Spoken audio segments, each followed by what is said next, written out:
Selamat pagi anak-anak sekalian. Hari ini kita akan belajar tentang passive voice. Passive voice itu kalimat pasif ya. Kalimat yang dimana bisa dipasifkan ketika ada subjek, predikat, dan objek. Nah, berkaitan dengan passive voice, kita akan belajar juga beberapa tense di sini, yakni present tense, past tense, future tense. Seperti apa pengaplikasian dalam passive voice? Mari kita perhatikan bersama di slide selanjutnya. Nah, definisi passive voice form is a construction of a text in which the object is usually put in the form of a sentence. Jadi, bentuk pasifnya itu, kalimat pasif maksudnya, adalah suatu konstruksi atau susunan dari suatu teks yang mana objeknya itu selalu ditempatkan di depan kalimat. Ditempatkan di depan kalimat. Jadi kalimat pasif dan kalimat aktif itu kebalikan. Subjeknya ditempatkan di objek pada kalimat pasif, objeknya ditempatkan di kalimat subjek pada kalimat pasif. Atau S, O, S to O, O to S. Kebalikan gitu. Oke. Seperti apa formulasinya dalam present tense?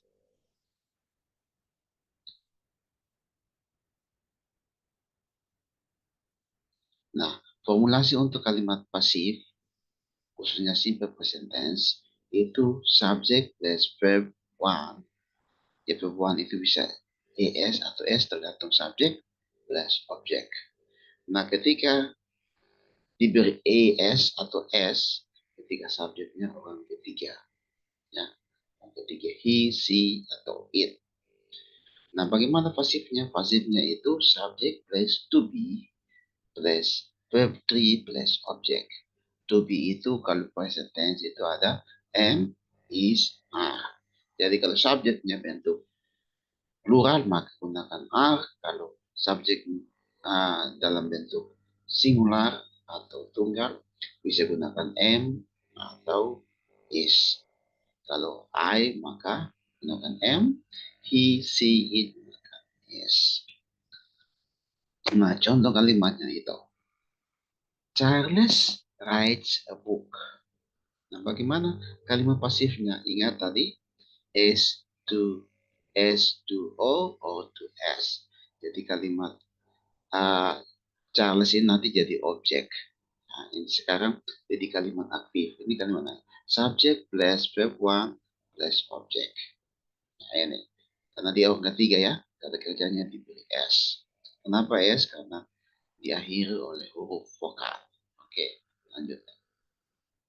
Nah, kalimat pasifnya menjadi a book is written by Charles. Seperti yang disampaikan terdahulu, S to O to S. Jadi kalimat aktif, a book diubah ke depan, bentuk pasifnya ditaruh atau ditempatkan di depan dari kalimat. Jadi a book is written by Charles. Jadi to be-nya is, verb 3-nya written, writes menjadi written. Ya, by Charles. Charles yang pertama di kalimat aktifnya depan kalimat, sekarang jadi akhir kalimat. Lanjut. Ya, Charles cleans the windows. Anda lihat sini the windows sudah bentuk plural ya. Bagaimana dengan penerapan di kalimatnya?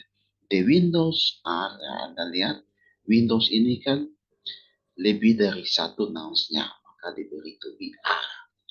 Di atas ini, a book berarti satu, a book sebuah buku, the windows artinya jendela-jendela, lebih dari satu jendela.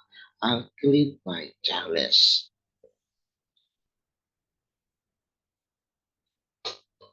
Nah, ini adalah contoh latihan. Mari kita latihan bersama-sama. Contoh kalimat aktifnya seperti ini.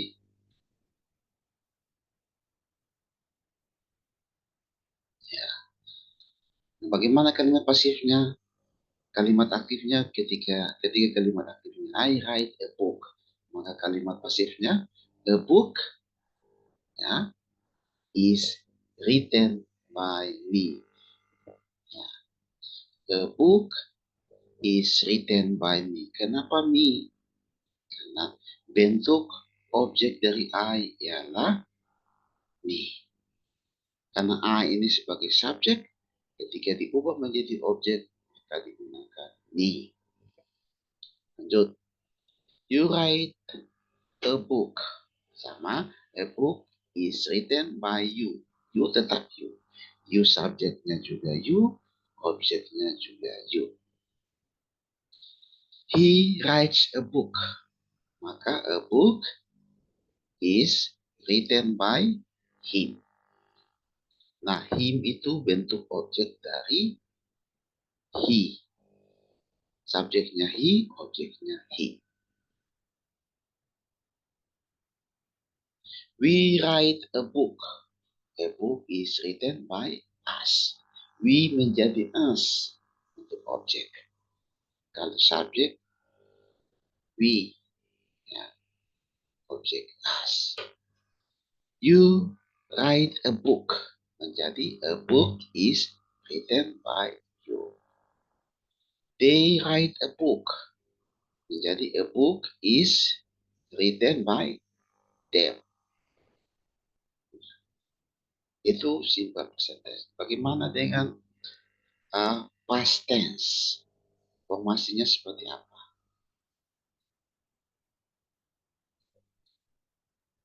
Sama juga dengan yang present tense, cuma kata kerjanya itu bentuk kedua atau past tense. Jadi subject plus verb to plus object, atau subject plus past tense plus object. Ya. Untuk verb 1, verb 2, dan verb 3 itu ada di list kata kerja yang ada di setiap kamus itu ada. Jadi ada subject, ada verb 1, verb 2, dan verb 3. Nah, bagaimana pasifnya dalam bentuk past? Subject plus to be plus verb 3 plus object. To be yang tadi bentuk lampau yang pada simple present tense itu dibuat bentuk lampau. Am menjadi was, is menjadi was, are menjadi were. Ya. Contoh kalimat. Ali wrote a book. Maka a book was written by Ali. Ya. Ali wrote a book. A book was written by Ali.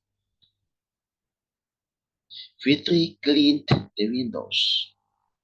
The windows were cleaned by Fitri. Bentuk lampau dari are ialah were. Nah, bagaimana contoh latihan? Coba kita sama-sama mengisi ya. Ini contoh kalimat aktifnya.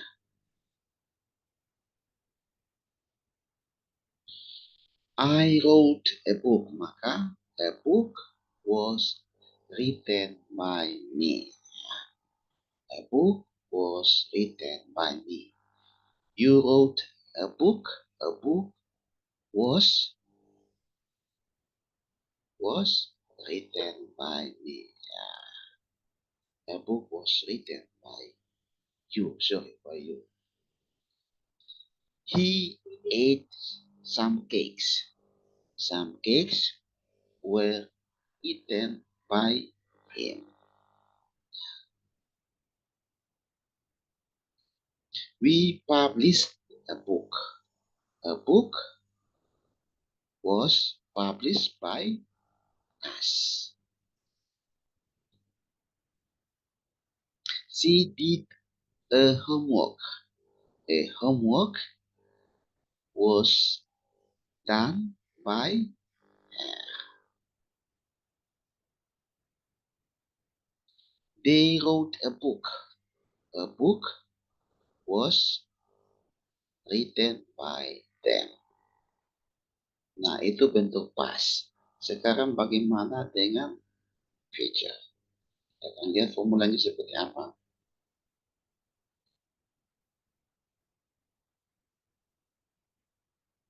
Kalimat aktifnya itu subject plus will plus verb one plus object. Pasifnya subject plus plus be. Will plus be plus verb three plus object. Contoh, Charles write a book. Maka a book will be written by Charles. Will be written by Charles. Charles will clean the windows. The windows will be cleaned by Charles. Nah, sekarang kita latihan lagi.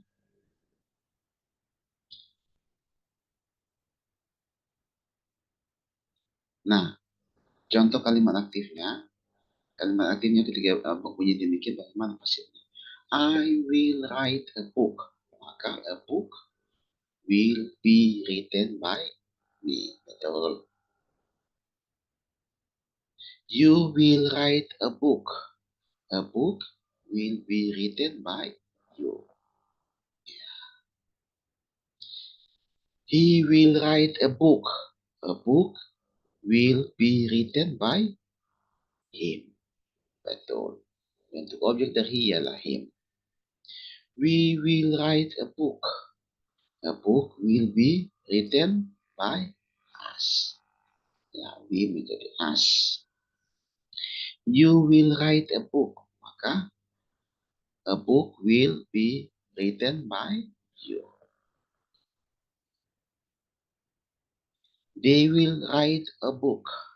A book will be written by them. Oke, sekian itu saja dari saya. Semoga bermanfaat. Terima kasih anak-anak, semangat belajar.